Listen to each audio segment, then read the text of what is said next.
Hello dear students. आज हम diffusion pressure defect या सक्शन प्रेशर की बात करेंगे। शॉर्ट में डीपीडी के नेम से भी इसको जानते हैं।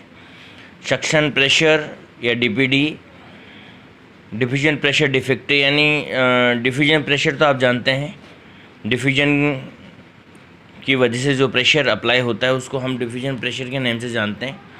डिफेक्ट का मतलब होता है कमी। तो वो डिफ्यूजन प्रेशर में जो कमी आती है उसी को ही हम जो है सक्शन प्रेशर के नेम से भी जानते हैं। सक्शन का मतलब आप समझते हो, सक्शन वर्ड का मतलब किसी जो है लिक्विड को जो है खींचने की जो प्रेशर जो पावर होती है उसको सक्शन के नेम से जानते। चूसना, नॉर्मल वे में हम चूसना कहते हैं इसको। सक्शन पंप होता है चूसने वाला पंप, तो वो सक्शन प्रेशर जो है वो क्रिएट करती है। और ये जो है हमारे प्लांट्स के अंदर जो है वाटर को एक प्लेस से दूसरे प्लेस पर जो है ले जाने के लिए डीपीडी जो है बहुत इंपॉर्टेंट रोल प्ले करती है।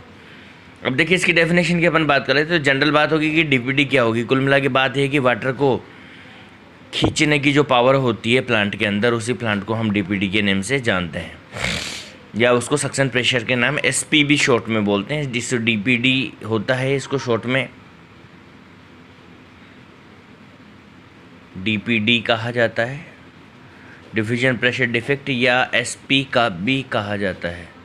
ठीक है, एसपी या डीपीडी दोनों ही इससे कहा जाता है। तो देखिए इसकी जो डेफिनेशन है, the decrease in the diffusion pressure of any system. Decrease, defect का मतलब डिक्रीज होता है डिफ्यूजन प्रेशर किसी भी सिस्टम का due to the additional solutes. कुछ सॉल्यूट उसमें ऐड हो जाते हैं, उसकी वजह से उसका जो डिफ्यूजन प्रेशर होता है वो कम हो जाता है। इज़ कॉल्ड डीपीडी, जिसी को हम डीपीडी के नाम से जानते हैं। DPD determine the direction of osmosis. ये इसकी वजह से ऑस्मोसिस की जो डायरेक्शन होती है उसको डिटरमाइन करने का काम डीपीडी करता है। And it is a power of absorption of water for the cell. Cell के लिए एक वाटर को एब्जॉर्ब करने की पावर होती है। This is also known as demand of water in the cell. इसीलिए इसको हम डिमांड ऑफ वाटर के नेम से जानते हैं।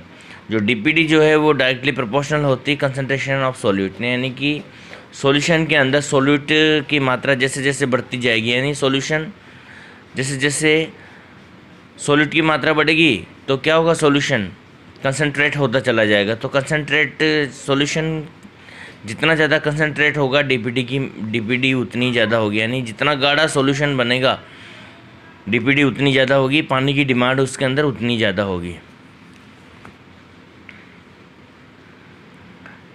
Diffusion of water take place from region of lower DPD to region of high DPD. हमेशा जो वाटर जो मूव करता है वो लोअर डीपीडी से हाई डीपीडी की ओर मूव करता है। यहाँ जहाँ मतलब डिमांड कम होती है, लोअर डीपीडी मतलब वाटर की डिमांड कम है, और हाई डीपीडी मतलब जहाँ पर वाटर की डिमांड ज़्यादा है, तो हमेशा लोअर डीपीडी से हाई डीपीडी की ओर ही ये मूव करेगा। DPD mainly depend on the OP, osmotic pressure. किसके ऊपर डिपेंड करती है, osmotic pressure. It is related to concentration of solution. Concentration यह कुल मिला के बात यह है कि ये डिपेंड करेगी किसके ऊपर, सॉल्यूट की कंसंट्रेशन के ऊपर डिपेंड करेगी, सॉल्यूट की मात्रा के ऊपर डिपेंड करेगी। एंड टीपी, टग प्रेशर, दोनों के ऊपर डिपेंड करती है। टीपी आप जानते हैं सेल के अंदर, डब्ल्यूपी भी इसको कहते हैं, टीपी या डब्ल्यूपी, टग प्रेशर या वॉल प्रेशर के नाम से इसको जानते हैं, जो कि सेल वॉल के द्वारा सेल के साइटोप्लाज्म पर अप्लाई किया जाता है। OP to TP. OP is greater than TP, then it is the generally in the cell generally। हमेशा OP जो है TP से ज़्यादा होता है। then difference between OP and TP is called suction pressure और DPD। यानी कि DPD की वैल्यू अगर आपको निकालनी है तो ऑस्मोटिक प्रेशर में से TP आप माइनस कर दीजिए, आपको DPD की वैल्यू आ जाएगी। तो normally difference between OP and TP, OP और टीपी के बीच में जो डिफरेंस होता है या जो इन दोनों की वैल्यू में जो डिफरेंस आता है उसी को ही हम जो है डीपीडी के नेम से जानते हैं। तो ये नॉर्मल फार्मूला होता है DPD is equal to OP minus TP. अब बात करते हैं हम अलग अलग सिचुएशन की, यहाँ पर बात करते हैं। देखिए ये तो नॉर्मल फार्मूला हो गया कि डीपीडी की वैल्यू कैसे निकालेंगे। ओपी की वैल्यू अगर आपके पास है, टीपी की वैल्यू आपके पास है, तो आप डीपीडी की वैल्यू निकाल सकते हैं। ठीक है, अब DPD in free solution. Normal solution जो होते हैं, फ्री सॉल्यूशन मतलब एक बीकर के अंदर आपने सॉल्यूशन ले रखा है तो उसकी डीपीडी क्या होगी। तो ऐसी कंडीशन में टीपी की जो वैल्यू है वो क्या होगी, जब सॉल्यूशन में भरा, सॉल्यूशन किसी बीकर में भरा हुआ है तो टीपी की वैल्यू तो वहाँ क्या हो जाएगी, जीरो हो जाएगी। यानी कि कोई वॉल तो है नहीं वहाँ पर जो ट्रिगर प्रेशर वहाँ पर अप्लाई होगा। तो ट्रिगर प्रेशर जब सॉल्यूशन जो फ्री सॉल्यूशंस होते हैं उनके अंदर टीपी की वैल्यू हमेशा जीरो होती है। तो डीपीडी जो हो डिपेंड करेगी वो ओपी के ऊपर डिपेंड करेगी, यानी सॉलिड जो होगा सॉलिड की कंसंट्रेशन के ऊपर ही डिपेंड करेगी। तो यहाँ पर डीपीडी वो ओपी के कंसंट्रेशन के इक्वल है, यानी जितना ऑस्मोटिक प्रेशर होगा उतनी ही डीपीडी होगी। अब दूसरी, ये तो नॉर्मल अपन फ्री सॉल्यूशन की अब हमने बात की। अब दूसरी कंडीशन की बात करते हैं। इसको नंबर 1 कंडीशन दे देते हैं, इसको नंबर 2 कंडीशन देते हैं। DPD is partially turgid cell. थोड़ी सी टर्जिट का मतलब फूली हुई है, हल्की सी फूली हुई सेल है, या नॉर्मल सेल जिसे अपन कहते हैं, पार्शियली टर्जिट या फूली हुई जो सेल होती है। तो यहाँ पर कुछ न कुछ टीपी की मात्रा होगी, कुछ न कुछ होगी। तो ये फॉर्मूला होगा DPD is equal to OP minus TP. OP की वैल्यू रखेंगे और टीपी की वैल्यू आप रखेंगे, जितनी भी हो वो आपको यहाँ पर ऐड करनी है। अब DPD in fully turgid cell, पूरी तरह से फूली हुई सेल है, ये थर्ड सिचुएशन आ गई। पूरी तरह से अगर सेल फूली हुई तो क्या होगा, देखिए इसमें when the cell is placed into the hypotonic solution के मतलब the water enter into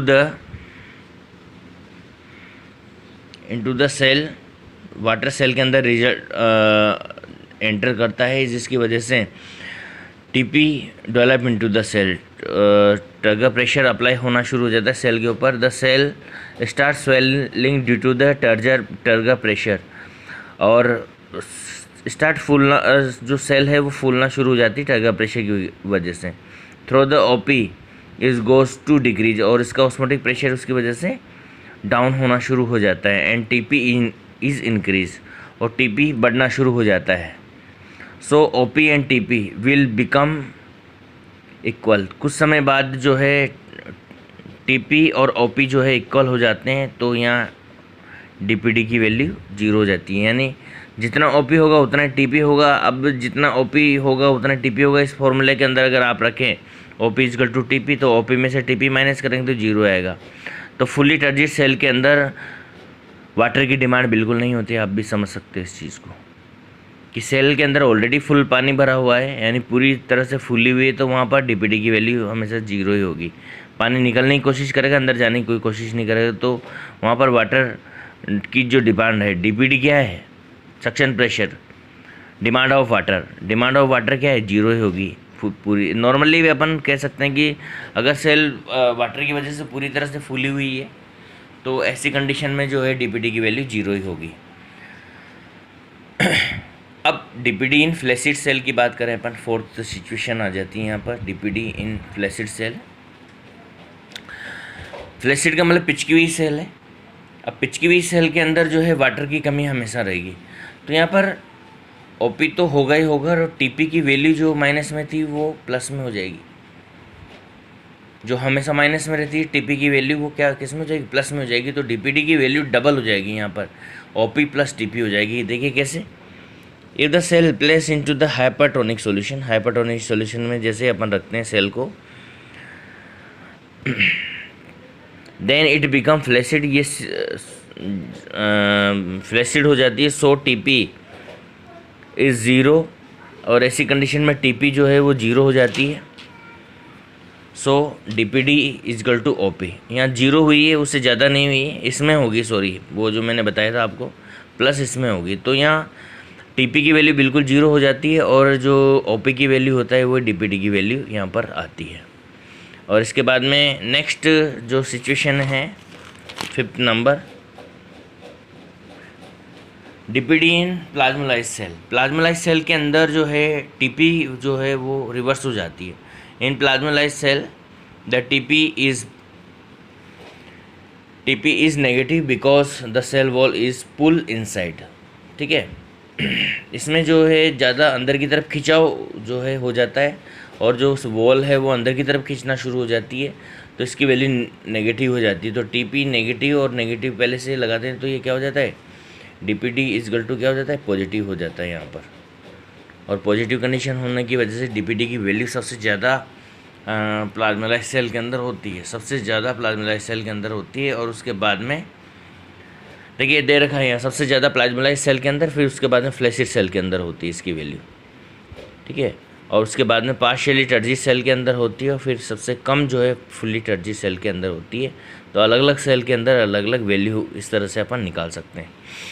अब देखिए कुछ कॉम्पिटिशन्स में इस तरह के क्वेश्चंस इसमें आते हैं, आप आगे कॉम्पिटिशन्स देंगे तो उसमें जो है डीपीडी से रिलेटेड क्वेश्चंस आते हैं। जैसे ये सेल ए एंड बी, दो सेल हैं अटैच टू ईच अदर, दो सेल हैं जो एक दूसरे से अटैच हुई है। So in the cell A OP की वैल्यू ये दे रखी है एंड टीपी की वैल्यू 10 ATMS दे रखी है, और दूसरी बी के अंदर ओपी की वैल्यू 30 दे रखी है और टीपी की वैल्यू 25 दे रखी है। Find the movement of water into the above cells. अब इनमें जो है मूवमेंट ऑफ वाटर हमें पता करना है। दो सेल आपको दे रखी है और दोनों में टीपी की वैल्यू अब दे रखी है। जैसे मान लीजिए ये सेल है और दोनों सेल इस तरह से अटैच है एक दूसरे से। इस सेल को मैं ए दे देता हूँ नेम, इसको मैं बी दे देता हूँ, दोनों सेल एक दूसरे से अटैच है। इनके अंदर ओपी के, अब जैसे सेल ए के अंदर आप निकाल लें डीपीडी की वैल्यू 25 माइनस इस फॉर्मूले से आप निकालें तो कितना 15 ATMS आता है, और इसके अंदर बी के अंदर निकालें तो कितना आता है 5 आता है। यहाँ 15 ATMS आ रहा है और यहाँ 5 आ रहा है। तो वाटर मूव कहाँ से करता है, वाटर हमेशा लो डीपीडी से हाई डीपीडी की तरफ जाता है। तो इधर जो है कम है तो वाटर जो है मूव किधर करेगा, लो डीपीडी से हाई डीपीडी की ओर, यानी बी से ए की ओर डिपेंड करेगा की ओर मूव करेगा वाटर। तो यही है, since we know that the water flow from lower region of to high region of DPD, so the movement of water from B to A, ये इसका आंसर हो जाएगा। ठीक है, इसी तरह से ये कुछ क्वेश्चंस यहाँ दो कंडीशन दे रखी है सेल की, इनके अंदर भी ये वैल्यू दे रखी है कि टीपी की वैल्यू कितनी है और ओपी की वैल्यू कितनी है। ये आपको खुद को सोल्व करना है, अगर नहीं आता है तो कल अपन बात करेंगे, आ जाएगा। वैसे जैसे मैंने ये इसको सोल्व करा है वैसे ये दो क्वेश्चंस और हैं जो आपको सोल्व करने हैं। ठीक है, और इसमें पता करना है कि वाटर का मूवमेंट किधर से किधर हो रहा है। ये 3 सेल यहाँ पर दे रखी है ABC, तीनों सेल है, उनमें किस तरह से मूवमेंट हो रहा है वो आपको देखना है इसके अंदर। इसको देता हूँ मैं A, इसको B और इसको C, इधर इसको A, इसको B और इसको C नेम दे देता हूँ। अब आपको फाइंड आउट करना है कि किसके अंदर कितना कितना मूवमेंट हो रहा है और किस तरह से जो है इसकी वैल्यू आप निकालेंगे। इसके बाद में नया टॉपिक आपका स्टार्ट होता है, हाइपोथेसिस ऑफ वाटर पोटेंशियल। देखिए हमें आगे आने वाले जो चैप्टर हैं उनके अंदर समझना है कि प्लांट के अंदर वाटर मूव कैसे होता है। और इतने बड़े बड़े प्लांट होते हैं, कुछ तो 100 मीटर तक लंबे होते हैं, 400 फीट लंबे पौधे होते हैं, तो उनके अंदर वाटर मूवमेंट कैसे होता है। तो ये कुछ छोटे छोटे फिनोमिनान्स है जिनकी हेल्प से जो आप समझ सकते हो कि वाटर का मूवमेंट कैसे होता है। फर्स्ट जो फिनोमिना है उसकी तो अपन बात कर चुके हैं, डीपीडी है जो बहुत बड़ा फिनोमिना है, और उसी से रिलेटेड जो नया फिनोमिना है वो हाइपोथेसिस ऑफ वाटर पोटेंशियल, ये नया फिनोमिना है। ठीक है, और ये भी फिजिक्स के रूल्स पे ही डिपेंड करता है, और बेसिकली ये बेस्ड होता है थर्मोडायनेमिक्स लॉज पे। It was proposed by R.K. Steller and S.A. Taylor Steller and Taylor short में अपन कहते हैं in 1960 this hypothesis based on thermodynamics law each compound have any system has free energy. देखिए हर कोई जो सिस्टम होता है उसकी खुद की फ्री एनर्जी होती है विच इज़